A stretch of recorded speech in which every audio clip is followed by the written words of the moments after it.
Hello, Lofsiders, and welcome back into the NFL team previews. We are going to be looking at the Miami Dolphins today. We just did the last episode on the Buffalo Bills, which has gone fairly well as far as numbers are concerned and everything else like that, so I appreciate that. The next team, obviously, still in the AFC East is the Miami Dolphins, who finished last year at 8-9. Now, the story of 2024 for the Miami Dolphins was Tua's health. Tua's health was obviously he got hurt partway through the year, and their team kind of went downhill from that. And I'm going to put this as kind of another little caveat that we'll kind of talk about is the honeymoon over for Mike McDaniel, the head coach there, because it seems as if everybody loved him, loved the innovation that he kind of brought to an offense. They were high scoring. Obviously, with your starting quarterback out and not really having a complementary backup that can kind of run the same system, it obviously changes a lot of different aspects. So for the Miami Dolphins, 8-9 last year, again, Tua out for most of the year. Some of the bigger changes that they've made in the team this year, they've obviously brought in some veterans. There's some trouble pieces that we're going to go over in a little bit as well. But Zach Wilson's now your backup quarterback. And Zach Wilson, for anybody from the Jets organization and anywhere else, can tell you is probably not Tua. And probably can't do the same things that Tua can. They bring in Zach Wilson, they bring in Alexander Mattinson as a running back. Darren Waller actually came out of retirement and was traded to the Dolphins. They brought in Larry Baroom, offensive tackle. They brought in James Daniels for the offensive line. Again, keeping Tua upright and not on the bench hurt is a huge concern for the Miami Dolphins this year. KJ Britt, linebacker. Artie Burns, who's already hurt and already tore his ACL, so we'll get into that a little bit later as well.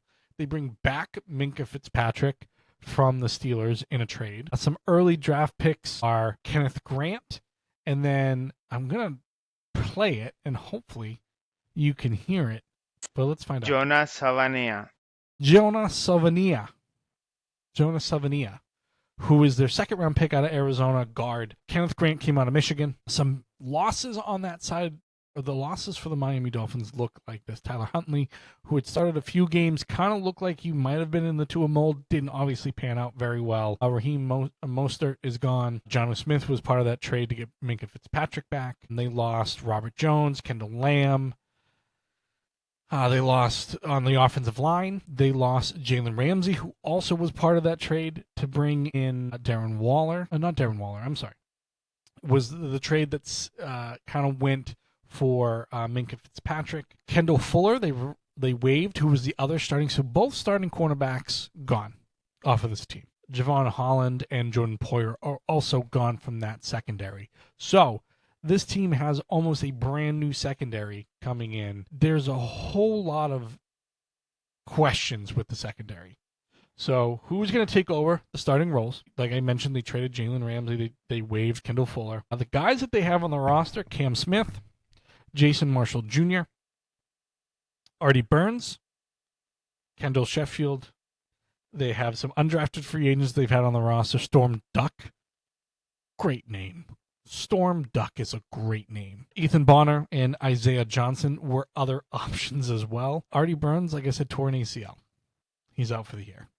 So if you thought Artie Burns was going to take that role and kind of run with it, not going to happen. He's out for the year. There's some free agents out there that I think can help because this defense is not going to be able to stop anybody that can halfway throw the football at this point in time. They just don't seem to have the secondary to really make any of this work. So let's take a look here. There is Stephon Gilmore. There is Asante Samuel Jr., Rasul Douglas are all still out there. And I'm going to take a look while we're here and see what other free agents may be available to the Miami Dolphins. Because, again, they're just in dire straits for that. There were already question marks going into this and already question marks for all of the secondary and everything else. And then you lose Artie Burns, who was supposedly going to be the guy that was going to take over, maybe not a number one role, but at least a 1A, maybe a 2A. Maybe you had some guys that you thought were going to develop into different things. But, I mean, it sucks that Artie Burns goes out for the Miami Dolphins. I mean, that is clearly not something that they really looked at. They signed a couple of different guys. So let's see. They signed Cornell Armstrong, who was a former draft pick of the Dolphins. They've also signed Jack Jones, I believe, former Patriot. Let's kind of figure out if that is correct. Jack Jones, football player. Woo.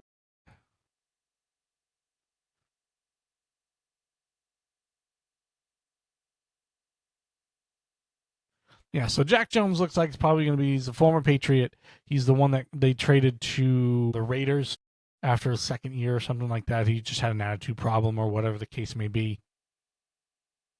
136 tackles in career, 7 interceptions. So, I mean, he can play the role. Is he a number one? By no means is he a number one. He started all his games last year for the Raiders. So, I mean, he can start. He has starting experience. Great. But if Dolphin fans are banking on Jack Johnson being this wonderful, cornerback that has come in and saved them, and it's not going to be that. So Dolphins fans don't bank on Jack Jones being the answer back there. Now people can step up. People can have, play out of their mind and everything else like that. But the players on this roster don't have that in them. I don't think. So I think the Dolphins are going to be in a lot of trouble this year. I think they're probably lower end of the AFC East. And again, everybody knows I'm a Patriots fan and everything else. And again, I'm being as realistic as possible for all of this. And that is the passing game. If you have any quarterback that can halfway throw a football, I think you're going to be able to throw the football on the Dolphins. They're going to have to scheme their way through all of the stuff. I haven't seen a lot of great scheming on the defensive side of the ball for the Dolphins under Mike McDaniel for at least the last few years. They're going to score a ton of points. As long as Tua is healthy, they're going to score a ton of points, which is great because they're going to need to score a lot of points. Looking at the running back workload from last year, obviously Devon Achane was their kind of main guy going into all this. What are they going to be able to do with that running? Are they going to run Achane all the time? Are they going to have different people that are going to be able to spell him? Remember, Raheem Mostert, who was the number one lead back, at least going into the year, the last couple of years, is gone. So taking a look at the Dolphins roster. Normally I would have all this stuff pulled up, but unfortunately, not that smart, I guess. So for the running backs on the roster, Devon Achane, Ollie Gordon out of Oklahoma State. Again, a big pickup as far as a running back later that I think has a lot of talent and will probably be on this roster. Alexander Madison coming over from his years with Minnesota and Oakland.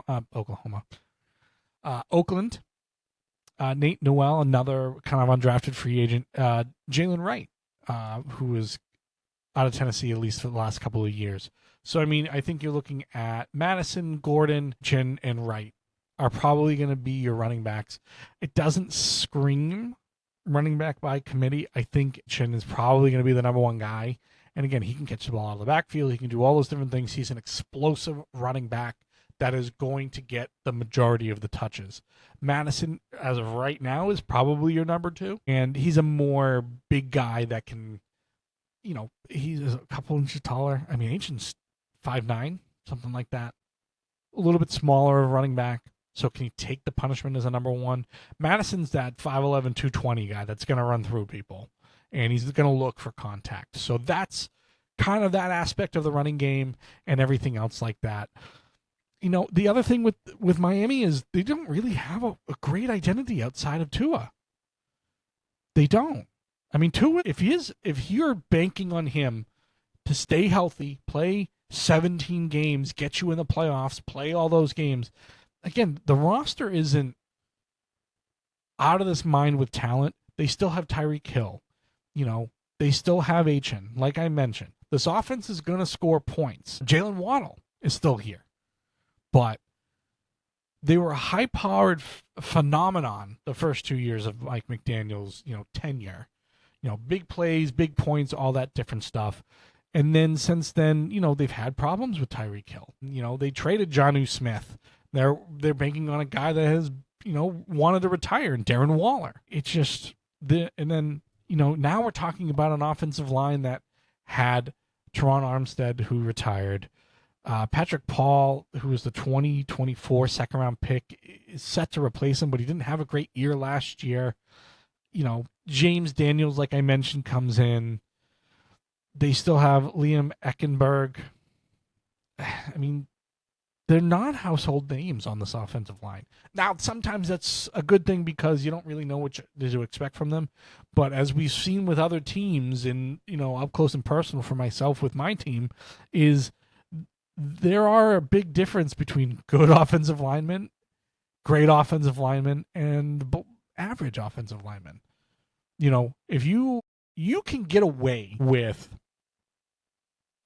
probably 2 offensive linemen that are average, and the rest of them can be good, and you can probably get by. When you have guys that are all right at that average level, they can't back each other up in any way, shape, or form. I've seen it. I've seen it firsthand with my team. I've seen it, with other teams and how pathetic an offensive line can look. So this is going to be early in this year is going to be something that people are looking at the Miami Dolphins and going, does their offensive line hold up? And the money that they're spending, or the money or the talent they have at quarterback with Tua, you should be having, you need a great offensive line. He can't get hurt. You've seen it. And if you're going to go the rest of the year with Zach Wilson, and I'm not saying Zach Wilson's terrible. I think he's had the short end of the stick in a lot of his career. I think he's had a lot of stuff built up that people are just nitpicking at him. And again, he's by no means the best quarterback out there. But if that's the guy you're going the rest of the year with, I'm sorry, but your season is over. It's over. And then we're looking at that cornerback position like we had mentioned. Obviously, bringing back Minkah Fitzpatrick is a big thing for that safety. But the thing that people need to understand with Minkah Fitzpatrick, especially last year with the Steelers, was he was being criticized, and it looks like, let me rephrase, it looks like he was the guy that they were complaining about. If you remember, Cam Hayward came out and said, it's really hard when 10 guys are doing one thing and one guy's just doing his own thing. And then they trade him back to Miami, which is a weird kind of scenario as it is anyway.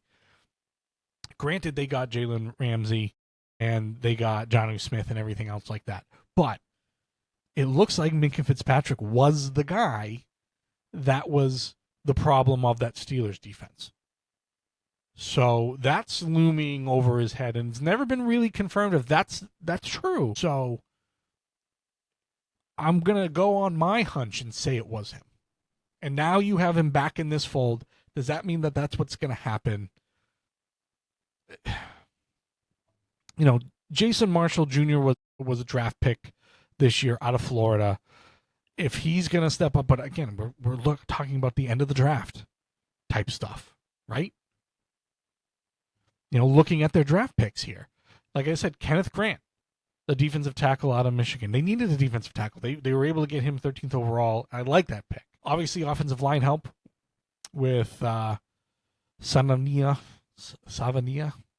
out of Arizona. Offensive line help. Always could use that. Jason Marshall was a 5th-round pick. I apologize. 150th overall. Dante Trader Jr., safety out of Maryland.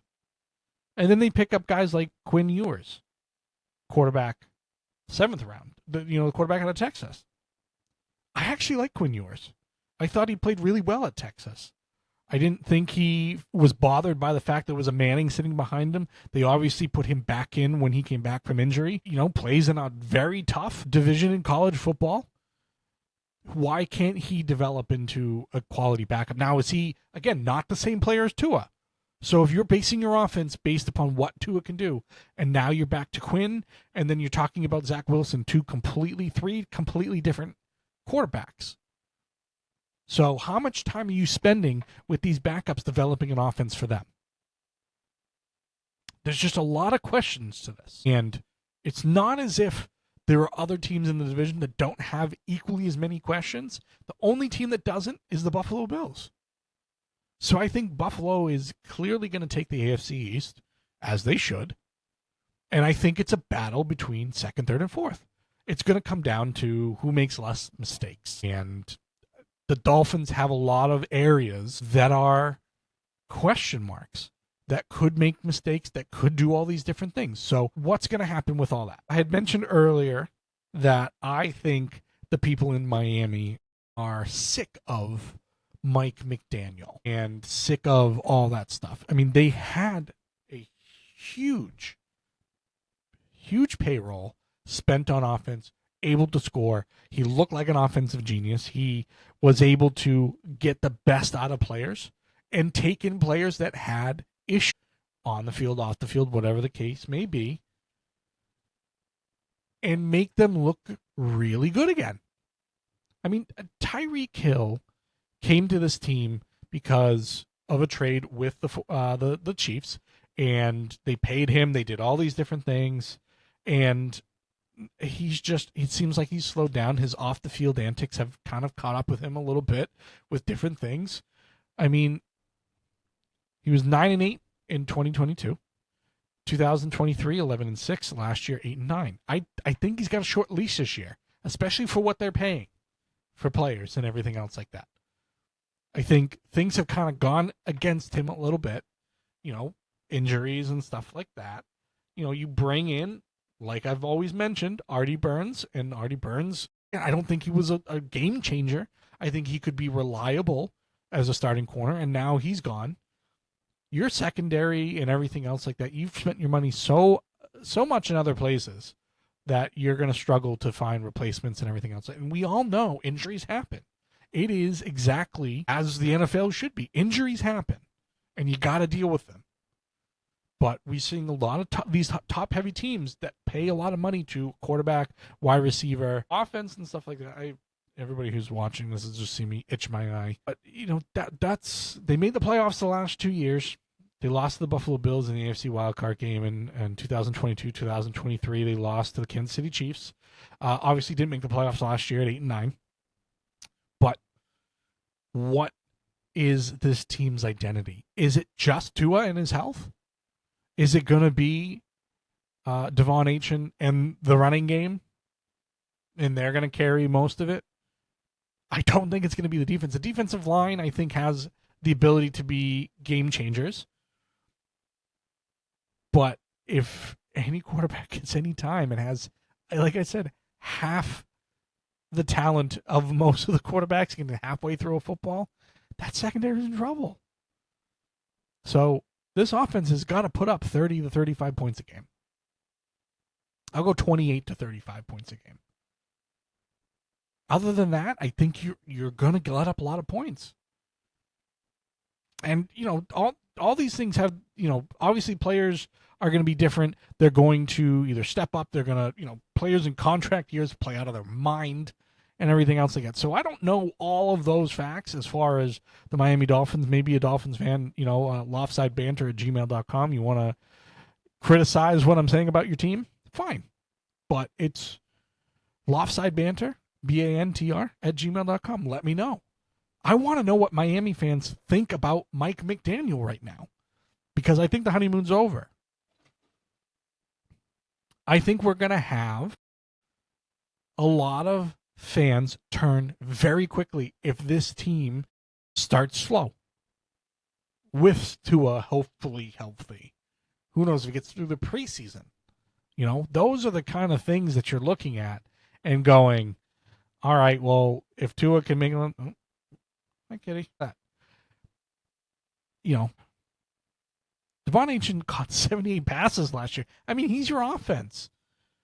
Tyreek Hill and everybody else are all well and good. But you're going to lean on a guy that's a little bit undersized and everything else like that. I have a feeling that this team is going to be outside of the playoffs again. I think this team is probably going to finish third or fourth in the division. I think it's going to come down to who makes less mistakes, how many games Tua can play, how many can he carry that offense and everything else like that. I see a lot of problems with the Miami Dolphins. I think after this year, you're probably going into a rebuild year. That's what I'm seeing.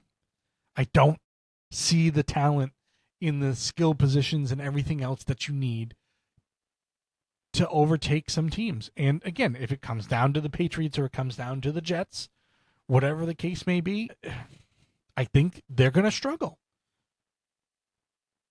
The one good fact about the Dolphins, they're 18-7 over the past 3 seasons at home. So they play very well in South Florida, the 4th best overall in that span for home games. You know, they're going to struggle, man. They're going to struggle this year. I'm trying to go through and take a look at their schedule itself and what we can expect from them. Let's see if I can pull that up.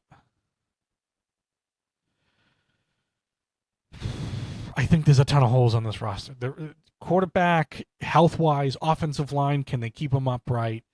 Defensive front, you got some guys that I think can do fairly well. You needed to draft there. You did. And secondary, like I mentioned, they're one of the weakest teams in the NFL this year. I think overall, they may be an outside chance for the number 1 overall pick. I'm gonna say that. If Tua gets hurt at some point this year, they're going to be competing for the number 1 overall pick. And then from ownership on down, what do you do with Mike McDaniel and everything else like that? I think the draft, I think they, I can't remember what I gave them and anything else like that, but I think you're looking at 5-6 wins, a 5-6 win team. So, I mean, that's me. And again, I've harped on the same things throughout this entire video because I don't see it. I don't see who's going to step up to a point of like making a difference on that secondary. I don't see the people that are going to be the great offensive line that they need to have. I think it's going to be a lot of Devon Achane. So if you have him in fantasy league, keep him. He's going to be a high scoring fantasy football player on a bad team. That's what it's going to be. Yeah, Mike McDaniel. I like Mike McDaniel. Again, I was a fan of him going for the first 2 years and seeing what a powerful offense he can produce. I don't see it anymore. Trying to take a look at some projections of this roster. Tua and Zach Wilson seems to be the 2 quarterbacks that people are going to, maybe Quinn Ewers gets on that practice squad and then is, a serviceable backup later on in his career. Who knows? Wide receiver wise, again, they have a lot of decent players. Tyreek Hill, Jalen Waddle. They picked up Nick Westbrook Ikinen from the Tennessee Titans, had decent numbers. It's, for a span over last year. Malik Washington, very quick. Running back wise, the 4 that I had mentioned before. Alec Ingold is still on this team as a fullback. Still one of the few fullbacks that are left, but I like Alec. He's a Pro Bowler. Your offensive line, again, Patrick Paul struggled a little bit last year, 2nd round pick. Austin Jackson, Keon Smith, Larry Baroom, Aaron Brewer, James Daniels. Those are the names. And it doesn't really strike any sort of confidence in me. They're moving on from Teron Armstead, Kendall Lamb, Robert Jones, and Lester Cotton. Those are the guys that all kind of left. Lester Cotton left halfway through the year. Last year, again, we're talking about backup offensive linemen now. Darren Waller, Farrell Brown, they also brought in. Very good blocking. And, maybe that's something they need. Blocking tight end. Has made a few catches in his career, I suppose. And then your defensive line, Zach Seiler, Kenneth Grant, Jordan Phillips, Benito Jones, Matt Dickerson. Again, nobody really sticks out to you. I think they have guys. I think Jordan Phillips can be really good. I think Kenneth Grant can be a great defensive tackle in this league. It's got to be, a lot of things have to go right for the Dolphins. Let's put it back. I think they're going to be a 5-6 win team. Just a lot of things have to go right. A lot of people have to play out of their bodies a little bit. They have to play better than what we can expect them to do. And it's a lot of people. So, Jalen Phillips, Bradley Chubb, Chop Robinson. This is a really good linebacking core. Or edge rusher core, I should be. Willie Gay, KJ Britt. Terrell Dodson, I should say. So I'm looking at the cornerback of who they think is going to make the roster. Kadir Kohu. Never heard of him. Storm Duck. Again, great fucking name. Great name. Mike Hilton. Jason Marshall Jr., draft pick, rookie. Cam Smith. Kendall Sheffield. Jack Jones. Mike Hilton and Jack Jones are probably, just looking at this here, probably in your starters.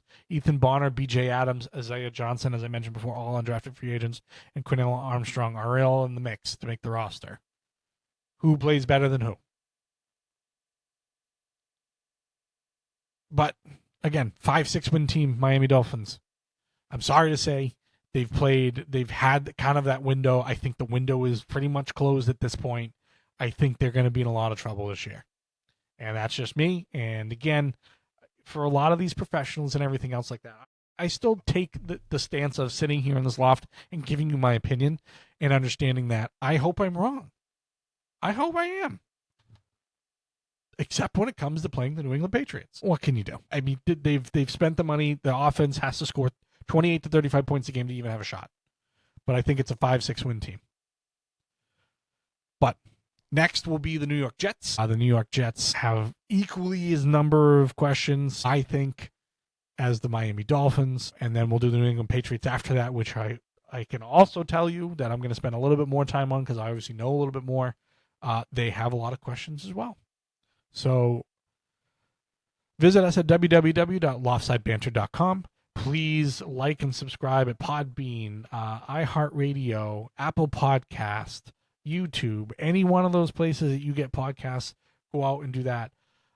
Please, I'd love the support. Eleanor would love the support. That's, little Missy right over here. And we'll get on to the next one. So we'll continue to do these kind of team previews going in through training camp and preseason, and then we'll get back to longer episodes. I may release extra episodes a week, just depending on what kind of happens in the world of sports. But again, Miami Dolphins, we're looking at 5 or 6 wins, probably third or fourth in the AFC. So again, thank you everybody, and we'll see you for the next one.